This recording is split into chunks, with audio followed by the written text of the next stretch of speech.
We have an excellent session this afternoon, and we're really pleased to have a fascinating talk to kick off.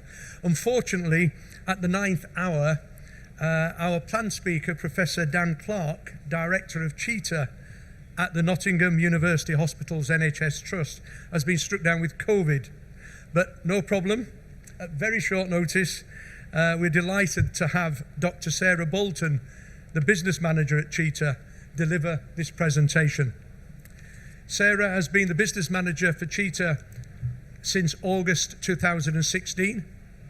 Prior to joining CHEATA, Sarah was responsible for healthcare and medical devices at CHEATA Technology, a role which included project delivery, client engagement and management, project planning, as well as bid writing for major UK and EC funding bodies. Sarah is an experienced research scientist with a background in academic and clinical information, where she undertook her postdoctoral studies on inflammatory mechanisms in the brain and the activation mechanisms of eosinophils in asthma. She joined AstraZeneca in 2004 as an experimental pathologist in respiratory and inflammation, specializing in translation pathology of COPD and asthma. After leaving AZ, Sarah worked as an independent consultant, continuing the experimental pathology work for a range of academic and commercial clients.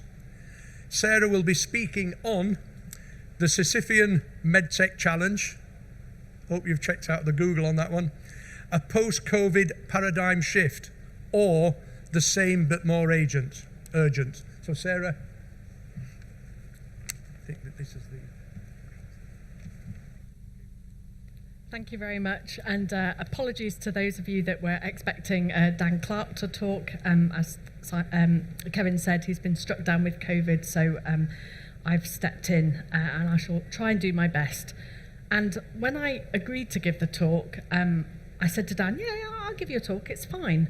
And then had a look at the title and went, what is Sisyphean? Jumped on Mr. Google to find out what it was.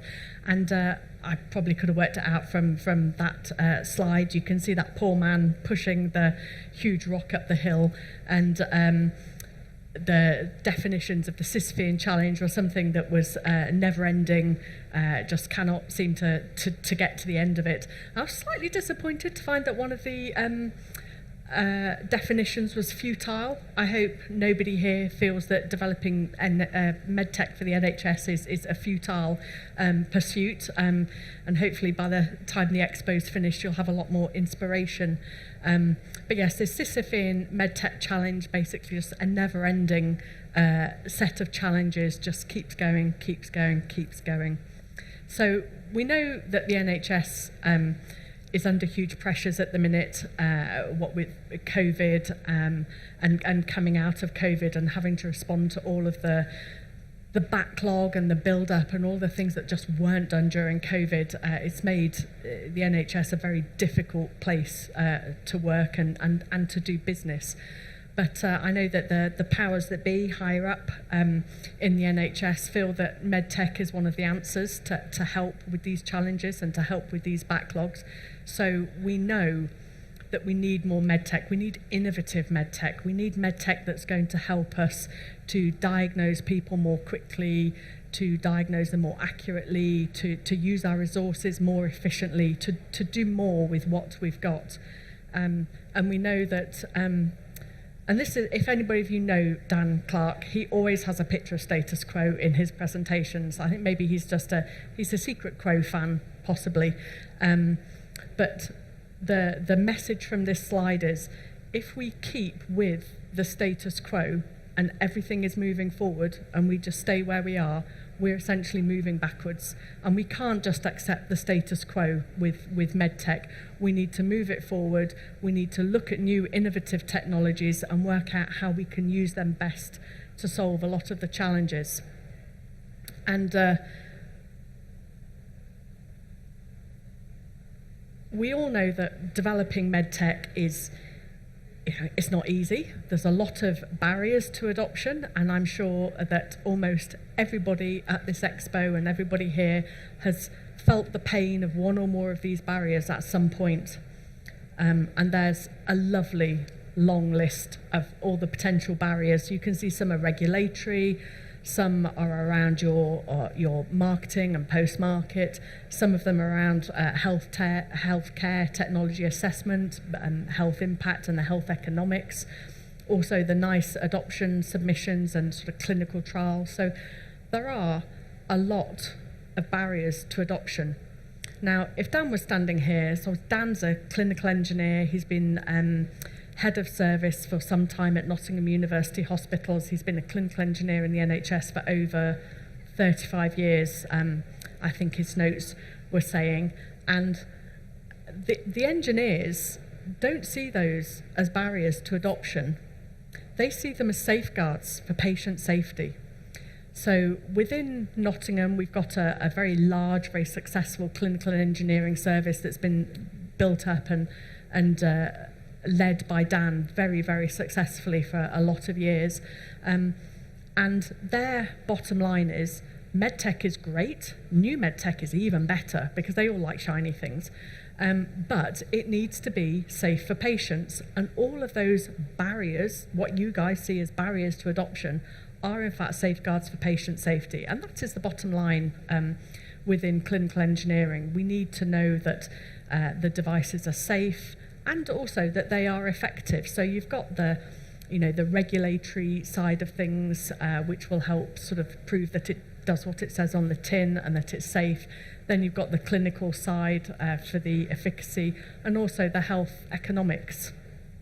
And one thing I will probably come back to on one of the last slides is the clinical trial and investigation. So real world evidence is really a big focus, and I noticed that NICE, so the National Institute for Health and Care Excellence, have put out a new 5-year strategy, and a lot of the terms real-world evidence and real-world assessment is quite a big thing there.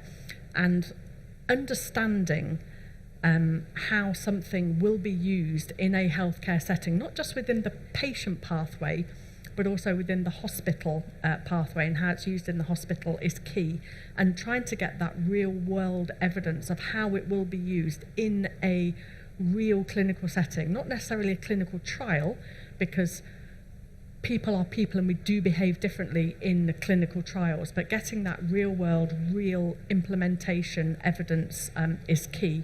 And again, this builds up your value proposition, your dossier of evidence for your device, and safeguards for patient safety.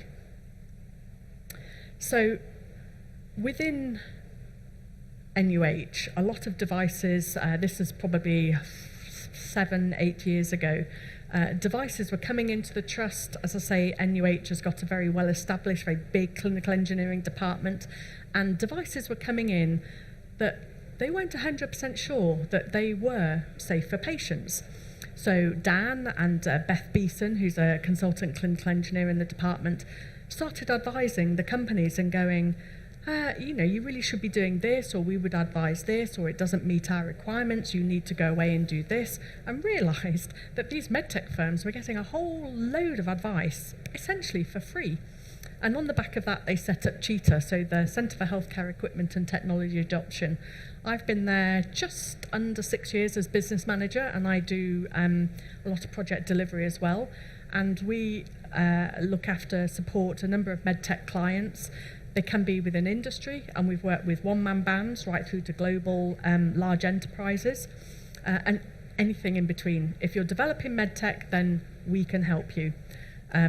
And we work also with our academic partners at the universities of Nottingham, so Nottingham University and Nottingham Trent, and other universities around and about. We're not just Nottingham. And we also work with clinicians in the trust, so a lot of medical devices come from a clinical need.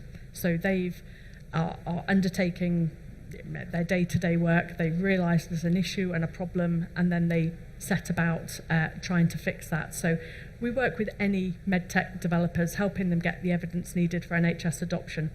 And it's not just us. I mean, we are so lucky in the East Midlands, in the Midlands in general actually, that we've got a fantastic ecosystem of support organisations and networks for people developing medtech. So there's CHEATA, there's the universities, there's also Medilink, as we all know, and the East Midlands AHSN and other HSNs across the country. And there's a fantastic network in the East Midlands that can help fill your gaps, because particularly with a small SME, you're not going to have every base covered for that massive long list of barriers. You are going to need help. But the great news is you're not alone. There's plenty of people here to help you. And we've got a fantastic network within the East Midlands. So that's why CHEATA was set up to support medtech get the evidence needed. And the bottom remit is that we want the best medtech, the most innovative medtech for our patients in the NHS. So we support right the way through. Apologies, these are Dan slides. I'm not quite used to it. It's clicks and bits. Obviously, we've got that fantastic network, and CHEATA's part of the Centre for Healthcare Technologies, which is a three-way venture with the University of Nottingham, CHEATA and the Trust. And again, we aim to help people from the basic research ideas, the first sparks of medtech innovation, taking it right the way through along that pathway and into the NHS. So there's a fantastic network of people to help. And again, the bottom logo there is the NICE logo, and there's a lot of support again within NICE. They've got various sort of information and life sciences support. Obviously they do the funding streams that can help you develop your tech. And also within the NHS, there's a real kind of swell of wanting to adopt new and innovative technologies. There's the the Clinical Entrepreneurs Scheme. There's so the NICE MedTech Health Tech Connect portal is soon going to move over to being the National Innovation Service. So there is a real swell of we want more and better medtech, and we're helping to put the pieces in place to help you get there. So that's where we were before. Things were being put in place. We're slowly, I've got to say slowly from the NHS perspective, adopting that medtech, and then bang, the pandemic happened. And if Dan was standing here, he'd be able to give you a chapter and verse on how horrendous it was within the NHS during the pandemic. But one thing that it really did do was put a spotlight on medical equipment, medical technologies within the NHS. I mean, you can see here there's banks of lots of machines, and I think in a typical year at Nottingham they commission about 5,000 pieces of medical equipment, and I think in 6 weeks at the beginning of the pandemic they commissioned and put into service 7,000 pieces of kit. So that's a year's worth of work in about 6 weeks. I mean, the effort was massive. The effort from everybody in the NHS was massive. But it did sort of show, and we saw similar things with the vaccines, with the MHRA, that if you have a clear focus and you're prepared to throw everything, people, money, the kitchen sink, everything at what you need to do, things can get expedited very, very quickly. We saw that with the vaccines, we saw that with a lot of the technology, and Dan was actually at the forefront of that. So Dan was part of a national evaluation service for Department of Health and MHRA, and they set up an assessment and commissioning service for the so-called exotic pieces of kit. So this was medical equipment from around the world that was bought in, and Dan oversaw the team of people looking to make sure that it was fit for use in the NHS. And again, normally this would take weeks, maybe months. Within the pandemic, it was happening overnight, and we saw that with a lot of things. So again, like with the vaccine, the MHRA approval, everyone's saying, well, if you can do a clinical trial and approve it and do the ethics in that amount of time, a bit like getting the MedTech commission, why can't you always do that? And of course, post-pandemic, we're not back to that super duper, doing things ridiculously fast and getting things adopted and into service at breakneck speed. But I don't think either that we're back to where we were before, sort of taking our time and doing things a lot slowly. So we are somewhere in between. But of course, we're coming out of the pandemic, we're emerging from that. There's the massive backlog of work in the NHS, of elective surgery, of cancer diagnoses, all sorts of delays and catch-ups are having to happen. So the service is super, super stressed. And actually trying to implement something in that kind of situation is quite difficult. And trying to get new devices adopted can be somewhat challenging. But one of the things that it did show is that actually we need this innovative medtech more than ever. And the NHS knows that it needs much more innovative medtech, better devices, or how to do things more efficiently, how to use resources that we have better. But it is very stressed, and actually trying to get adoption in the current environment is quite hard. But it can be done, and it needs to be done. I think that's one of the key things. And this sort of Sisyphean task of rolling the ball up the hill and having it come back down again, is still there. But if you've got the right device for the right problem in the NHS, then your task is much, much easier. And one of the key things is understanding the patient pathway. So where is your device going to be used? And we always advise people to pick one thing and focus on that. Do that right, do that well, and then to move on. So you need to understand that there is a specific single challenge that the NHS is having a real headache with, and to get your solution to answer that challenge, to fit that problem. And part of that is understanding the patient pathway, where is it going to fit, but also to understand how the NHS will use your device.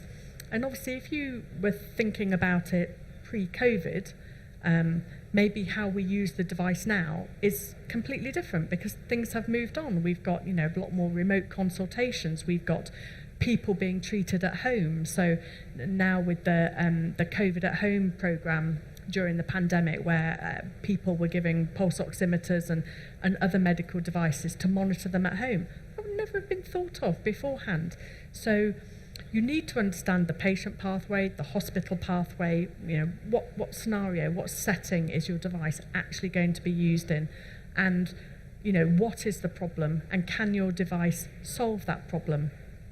Because then if you have the right fit and your medtech answers that problem, then you're in a much better place than before. And I'll come back to that real world evidence issue again. So how things were used before the pandemic is maybe not how they're being used now.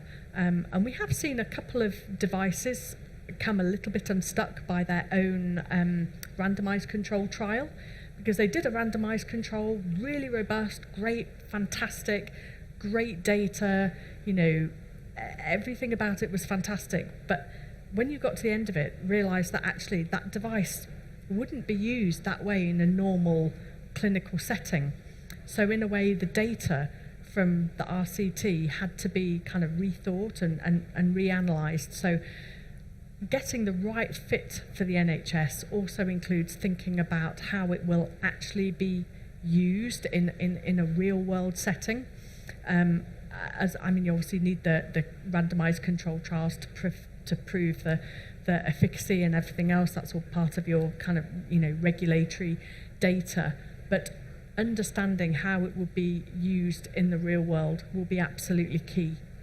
So, like I say, is it a paradigm shift or back to the old ways? I don't think it's one or the other. The Sisyphean challenge is still there. You still have to roll that ball up the hill, watch it roll back down again, move to the next thing on the list, push it back up, roll it back down, and just keep going. But it's not futile. There's plenty of people in this medtech sector to help when you need a hand. and one of those is CHEATA, so please do grab me if you think I can be of help after this.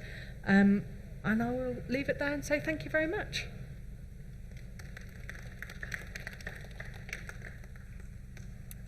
It's certainly good to hear that, that there's learning taking place. There is a need to adopt some of the new practices in terms of fast-tracking both the development and adoption of products.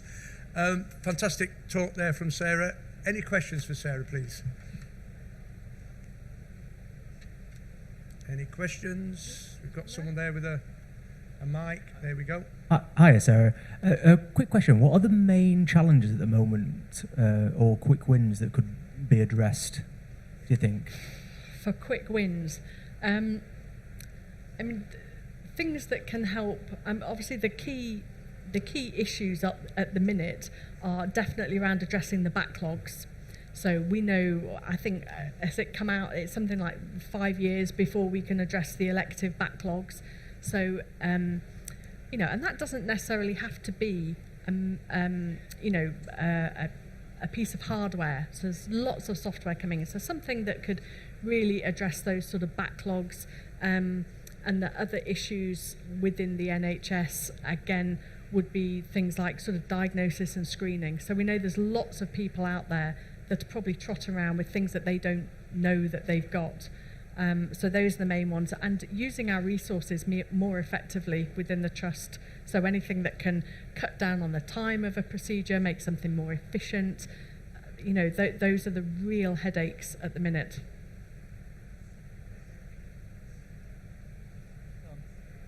Hello? Oh, there we go. Oh, that was good.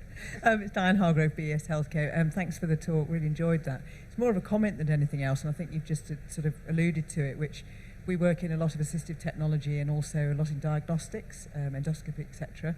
And one of the big issues we have is there's the adoption, obviously, of new medical tech, absolutely, but there's also the kind of enablement of the staff that are doing it to actually challenge and change process and practice. And that, to me, is one of the biggest things. And it's a question, I guess, how can all of these agencies that have got these great networks get that addressed rather than the kind of the fancy pants stuff and all of the high-tech stuff? You know, how can you let an endoscopy manager, for example, challenge the way that the department is run to improve throughput or efficiency? Yes, no, you're absolutely right. And one of the things that the Centre for Healthcare Technologies does, did quite successfully before the pandemic, was they had dinners in the pub, because that's where everything gets done, and they invited 10 clinicians in a particular area and 10 university researchers in a particular area, and just kind of put them together, made them move around, because the clinicians know what the issues are, and the best medtech tends to come from within, because these are the people that are living and breathing the problems. So again, you know, having the clinicians go, well, actually, you know, that sensor doesn't work, or this isn't great, or I wish it could do something else. And because you've got the university guys in there as well, that's where the basic research happens. We've had quite a few projects actually spark out of those sorts of things. So again, facilitate, again, that the chat just asked, you know, what are the key areas to focus on? And maybe that needs more kind of work around it. Do we need, you know, spaces, areas for folks to put their kind of, we've really got a problem with this, and then for it to be taken up and you know, looked at. We've certainly done quite a bit of work at Nottingham around addressing sort of various issues and where we've got problems. But it's key, because medtech developers can't develop something that they don't know is the problem. So yeah, one of the key points is to engage with clinicians. You know, if you know you're in cardiovascular, say, then you know, reach out into your trust, go and speak to your cardiovascular guys and find out what's their biggest single headache, and then see what you can do about that. I agree entirely.